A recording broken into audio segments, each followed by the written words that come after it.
आज हम पढ़ाने वाले हैं Uttarakhand polytechnic applied mathematics second chapter है हमारा सरल रेखा की स्ट्रिक्ट लाइन।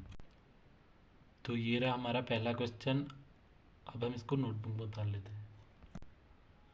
तो हमने क्वेश्चन नोटबुक में उतार लिया। ये बोला कि बिंदु -4,6 तथा 8,-3 से जाने वाली रेखा का समीकरण ज्ञात कीजिए। तो अब हम इसको सॉल्व करते हैं। सबसे पहले हम सरल रेखा का समीकरण का फॉर्मूला लिख लेते हैं।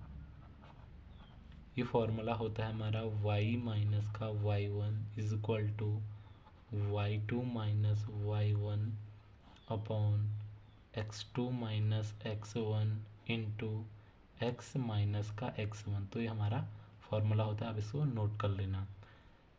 तो सबसे पहले हमको क्वेश्चन में दो बिंदु दिए हैं। ये बिंदु है हमारे -4,6 और 8,-3। तो सबसे पहला हम पहले वाले ब्रैकेट में इसको मान लेते हैं x1 और इसको मान लेते हैं y1, और फिर दूसरे वाले ब्रैकेट में इसको मान लेते हैं x2 और इसको मान लेते हैं y2। तो हमारी x1 की वैल्यू है -4 और y1 की वैल्यू है हमारी 6 और x2 की वैल्यू है हमारी 8 और y2 की वैल्यू है हमारी -3। तो अब हम ये वैल्यू को ये फॉर्मूले में रख लेते हैं। तो हमारा y तो ऐसे रहेगा क्योंकि y की कोई वैल्यू नहीं है। -y1 की वैल्यू हमारी 6 इज इक्वल टू y2 की वैल्यू हमारी -3 और यहाँ पर माइनस ऐसे रहेगा क्योंकि फॉर्मूले में दिया है। y1 की वैल्यू है हमारी 6 अपॉन x2 की वैल्यू है हमारी 8 माइनस x1 की वैल्यू हमारी -4 और यहाँ पर इनटू में x तो ऐसे ही रहेगा क्योंकि इसकी वैल्यू नहीं है और हमारी x1 की वैल्यू है -4। तो y-6 तो हमारा ऐसे ही रहेगा इज इक्वल टू 6 और 3 माइनस माइनस हो जाता है प्लस, यानी कि -9 और माइनस माइनस प्लस, यानी कि हो जाएगा 12। क्योंकि बड़ी संख्या क्या है कि प्लस का चिन्ह माइनस का चिन्ह आता है तो यहाँ तो प्लस है तो हम इसको ऐसे रहने देंगे प्लस में ही। तो ये हो जाएगा हमारा x प्लस का 4 हो जाएगा क्योंकि माइनस माइनस हो जाएगा प्लस। तो y-6 इक्वल टू, अगर हम इसको भी 3 से काट दें और इसको भी 3 से काट दें तो ये हमारा कटेगा 3 बार, तो माइनस का 3 हो जाएगा अपॉन में ये 4 बार कटेगा 3 से, तो ये हो जाएगा 3 से 4 बार कट गया और ये क्या होगा x प्लस 4 हो जाएगा। तो अब ये 4 यहाँ अपॉन में है और अब इसको यहाँ गुणा में भेज देते हैं। तो ये भाग में है, इसको गुणा में भेज देते हैं। 4 ब्रैकेट में y-6 इज इक्वल टू -3 क्या हो जाएगा x प्लस का 4। अब हम पहले इसकी इंटू यहाँ करेंगे फिर यहाँ करेंगे और अब इसकी भी पहले इधर करेंगे फिर इसकी इधर करेंगे। तो हो जाएगा 4y माइनस का 6 इंटू 4 होता है 24 इज इक्वल टू माइनस का 3x और ये हो जाएगा -12। तो 4y हो जाएगा। पहले हम x और y वालों को एक साथ लिख देते हैं। तो ये बराबर के उस साइड है माइनस में, अगर ये बराबर के इस साइड आ जाएगा ये प्लस में आ जाएगा और इज इक्वल टू -12 तो हमारा ऐसे ही रहेगा। और यहाँ ये -24 है और ये यहाँ आएगा तो ये प्लस का हो जाएगा 24। तो ये होगा हमारा 4y plus 3x is equal to ये हो जाएगा 12। तो अगर हम इसको ठीक से लिखें तो ये हो जाएगा, पहले हम ये x को लिखेंगे तो पहले हो जाएगा ये 3x प्लस 4y और ये बराबर की साइड है, इसको माइनस में देते हैं क्योंकि हमको समीकरण बनानी है। -12 इक्वल टू 0। तो ये हमारा आंसर निकल के आ गया है। अब बढ़ते हैं दूसरे क्वेश्चन की तरफ। तो अब हमारा दूसरा क्वेश्चन ये रहा। अगर ज़्यादा पेपर टफ बनाना हो तो इसी क्वेश्चन का यूज़ करते हैं। तो अब हम इसको नोटबुक में उतार लेते हैं। हमने क्वेश्चन नोटबुक में उतार लिया। तो ये बोला है कि के का मान ज्ञात कीजिए यदि -8,11 व 2, k को जोड़ने वाली रेखा की प्रवणता -4/3 है। तो हम इसको सॉल्व कर लेते हैं। तो सबसे पहले हमारे यहाँ ये प्रवणता की बात हो रही, तो हम यहाँ पर प्रवणता का पहले सूत्र ले लेते हैं। तो m इक्वल टू, पहले फॉर्मूला लिख लेते हैं, equal to y2 minus y1 upon में होता है x2 माइनस x1। तो ये होता है, तो हमने फॉर्मूला लिख लिया है। और हम देखते हैं कि हमें इसमें दिया क्या, हमें इसमें बिंदु दिए गए हैं, वो भी 2 माइनस का 8, 11 और 2, k। तो हम पिछले क्वेश्चन की तरह इसको करेंगे, इसको x1 y1 और इसको x2 y2, और बस हमारा फॉर्मूला अलग होगा। तो हमारी x1 की वैल्यू आएगी -8 और x2 की वैल्यू आएगी 2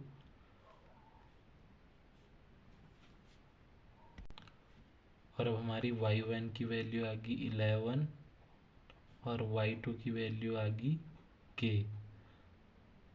तो अब हम इस फॉर्मूले में ये वैल्यू रख लेते हैं।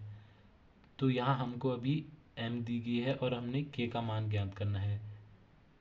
तो हमारी ये प्रवणता n की m है हमारी -4/3 इज इक्वल टू y2 की वैल्यू है हमारे पास k और माइनस का y1 की वैल्यू हमारे पास 11 अपॉन में आ जाएगा x2 की वैल्यू है हमारे पास 2 और माइनस x1 की वैल्यू है हमारे पास -8। तो -4/3 ऐसे ही रह जाएगा इज इक्वल टू k -11 भी ऐसे ही रहेगा और ये माइनस माइनस हो जाएगा हमारा प्लस, तो ये हो जाएगा 10। तो अब हम यहाँ पर ब्रज गुणन विधि यानी कि क्रॉस मल्टीप्लाई का उपयोग करेंगे। तो ये हो जाएगा -4 इंटू 10 मतलब इज इक्वल टू 3 और इंटू k -11। तो ये हो जाएगा -40 is equal to 3k -11 into 3। एक बार इसकी इंटू इससे होगी और इसकी इससे होगी, तो ये हो जाएगा -33। तो -40 और ये यहाँ -33 है, ये क्योंकि बिना गुणांक वाली संख्या है तो हम इसको यहाँ लिख लेते हैं। और ये बराबर की साइड है, अगर ये बराबर की वाली साइड आएगा तो प्लस में आ जाएगा इज इक्वल टू 3k। तो ये हो जाएगा -7 हो जाएगा इज इक्वल टू 3k। अगर हम k की वैल्यू निकालें तो ये -7/3 हो जाएगा, क्योंकि ये यहाँ गुणा में है और यहाँ भाग में चल जाएगा। तो ये हमारी k की वैल्यू निकल के आ गई जो हमने क्वेश्चन में बताना था। तो हमने क्वेश्चन नोटबुक को उतार लिया है। यह हमारा उस वृत्त का समीकरण ज्ञात कीजिए जिसका केंद्र 2, 3 तथा त्रिज्या 5 हो। अगर हमको दो बिंदु दिए हैं और हमें वृत्त का समीकरण ज्ञात करना है तो उसका फॉर्मूला होता है, वृत्त के समीकरण ज्ञात करने का फॉर्मूला होता है हमारा x माइनस का h का square plus y minus k का square is equal to a का स्क्वायर। तो ये हमारा फॉर्मूला होता है। तो हमें इसमें जो बिंदु दिए हैं हम उसको लिख लेंगे। हमें इसमें जो बिंदु दिए हैं वो हैं 2, 3। तो हम इसमें h और k को मान सकते हैं बिंदु। तो हम पहले वाले बिंदु को मान लेंगे h, दूसरे वाले को k। तो हमारी h की वैल्यू आ गई 2 और k की वैल्यू आ गई 3। अब हम इन वैल्यू के समीकरण में रख लेते हैं।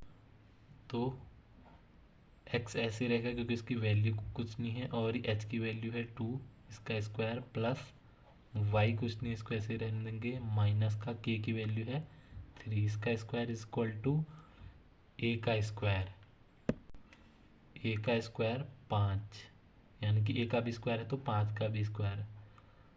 हमारी ए की वैल्यू 5 इसलिए हुई क्योंकि हमारा त्रिज्या 5 बोल रहा है। ये हमारा मान लो सर्कल है तो यहाँ तक होती है हमारी त्रिज्या आर, तो तब हमने इसलिए यहाँ पर 5 माना है। अब हमारा यहाँ पर a माइनस बी का फॉर्मूला बन रहा है, तो ये फॉर्मूला होता है हमारा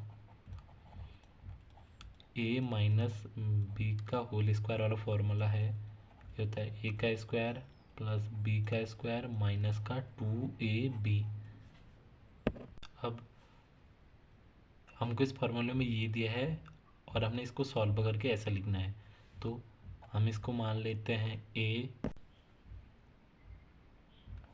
और हम इसको मान लेंगे b, और यहाँ भी इसको a मान लेंगे और यहाँ भी इसको b मान लेंगे।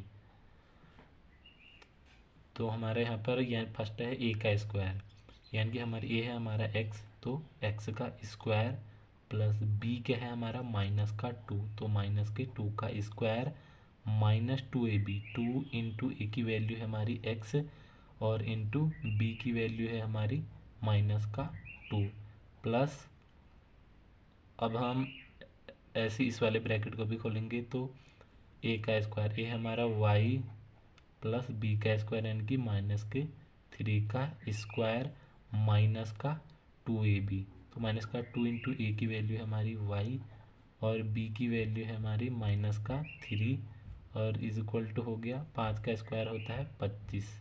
इसको ऐसे ही रहने देंगे। हम इसको थोड़ा और अच्छे से सॉल्व कर लेते हैं, तो एक्स स्क्वायर प्लस 2 का स्क्वायर होता है 4 और स्क्वायर में माइनस हट जाता है और ये हो जाएगा माइनस माइनस गुणा में हो जाता है प्लस, तो 2 इंटू 2 ये हो जाएगा प्लस का 4 और x प्लस वाई का स्क्वायर और ये प्लस रहेगा और ये स्क्वायर में माइनस हट जाएगा। 3 का स्क्वायर होता है 9 और ये गुणा में हो जाता है minus minus plus 2, 2 into 3 6y is equal to 25। तो अब हम पहले एक्स स्क्वायर और वाई स्क्वायर वालों को एक साथ लिख लेंगे, x square plus y square, और अब हम यहाँ पर एक्स और वाई वालों को भी एक साथ लिख लेंगे।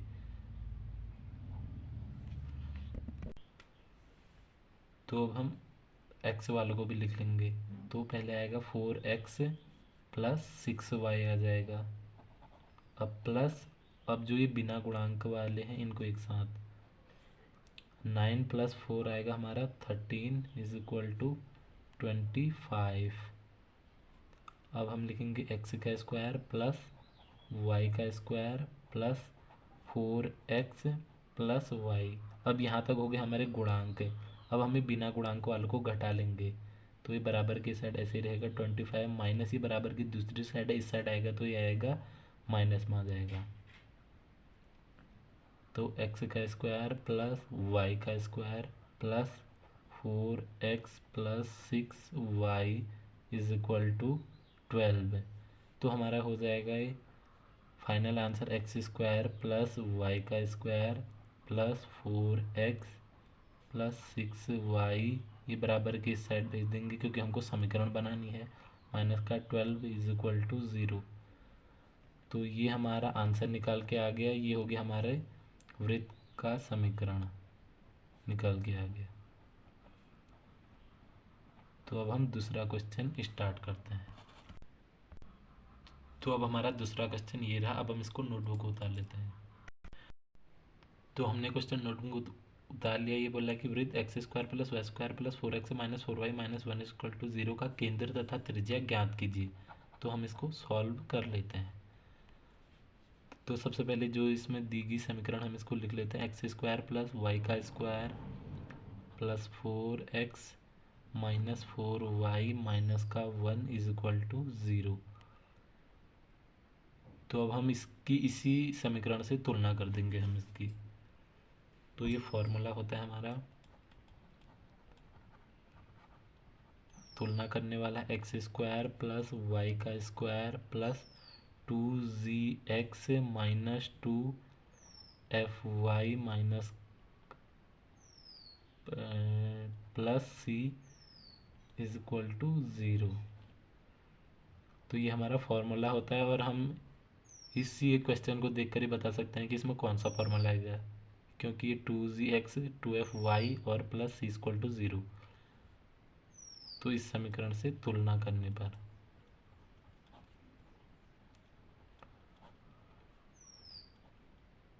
तो अब हम तुलना कर लेते हैं। x² तो सेम ही है, तो सबसे पहले हम 2g(x), और तो यहाँ भी x वाला लिया है तो यहाँ भी x वाला लेंगे 4x।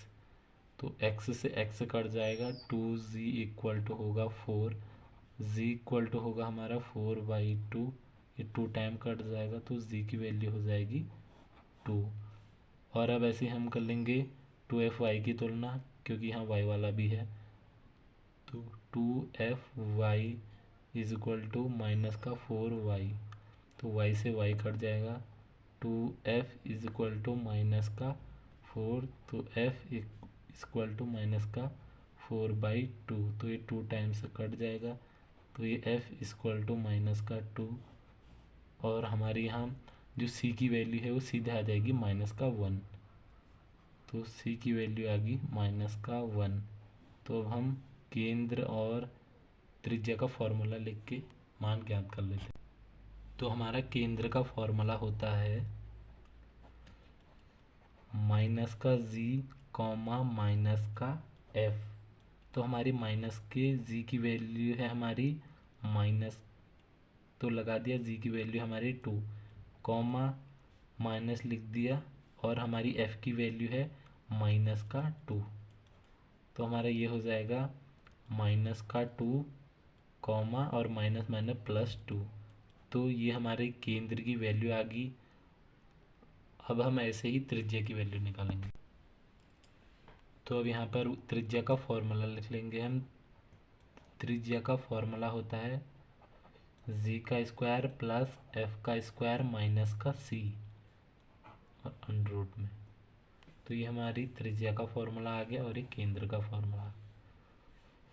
अभी z² मतलब 2 का स्क्वायर प्लस f² मतलब माइनस 2 का स्क्वायर, और प्लस c बोल रहा है यानी माइनस c, तो माइनस ऐसे लगा देंगे, और c की वैल्यू है -1, इसको ऐसे लिख लेंगे। तो अब इस वैल्यू को सॉल्व करते हैं। 2 का स्क्वायर होता है हमारा 4, प्लस 2 का स्क्वायर होता है हमारा 4, और माइनस माइनस प्लस 1, ये हो जाएगा √9। और ये √9 को अगर हम स्क्वायर में लिखेंगे तो ये हो जाएगा 3 का स्क्वायर। तो हमारा स्क्वायर से √ कट जाएगा, तो ये हमारी वैल्यू आ जाएगी 3। तो ये हमारी त्रिज्या निकल के आ गई। तो अब चलते हैं अगले क्वेश्चन की तरफ। तो हमारा तीसरा क्वेश्चन ये रहा। तो हमने क्वेश्चन नोटबुक में उतार लिया। ये बोला कि वृत्त x² + y² = 9 का केंद्र तथा त्रिज्या ज्ञात कीजिए। ये दूसरे क्वेश्चन की तरफ सेम है, बस ये छोटा समीकरण है, वो बड़ी समीकरण थी। तो x² + y² = 9। तो हम इसमें x² + y² = r के स्क्वायर से तुलना करेंगे। से तुलना करने पर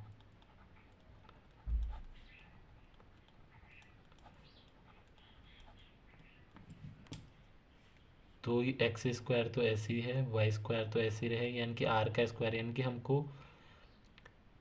r का स्क्वायर यानी कि हमको ऐसा स्क्वायर बनाना है कि जिसका 9 आए, मतलब मान। तो हम 3 का स्क्वायर करेंगे तो आ जाएगा 9। तो ये हमारी सीधे r की वैल्यू निकल के आ गई 3। तो ये हमारा त्रिज्या का मान तो निकल गया। अब हमको ज्ञात करना है वृत्त का केंद्र ज्ञात करना है। वृत्त का केंद्र तो हमको दिया है नहीं, और यहाँ पर आगे समीकरण भी नहीं है कि हम वैल्यू निकाल सकते हैं। तो जिस समय अगर हमको वृत्त का केंद्र दिया नहीं है तो उस समय हम वृत्त का केंद्र 0 0 मान सकते हैं, और ना ही हमको इसका केंद्र निकालने के लिए कोई वैल्यू दी गई है। तो हमारा वृत्त की त्रिज्या की मान आ गई और वृत्त का केंद्र का मान भी आ गया है। तो अब मिलते हैं अगली वीडियो में।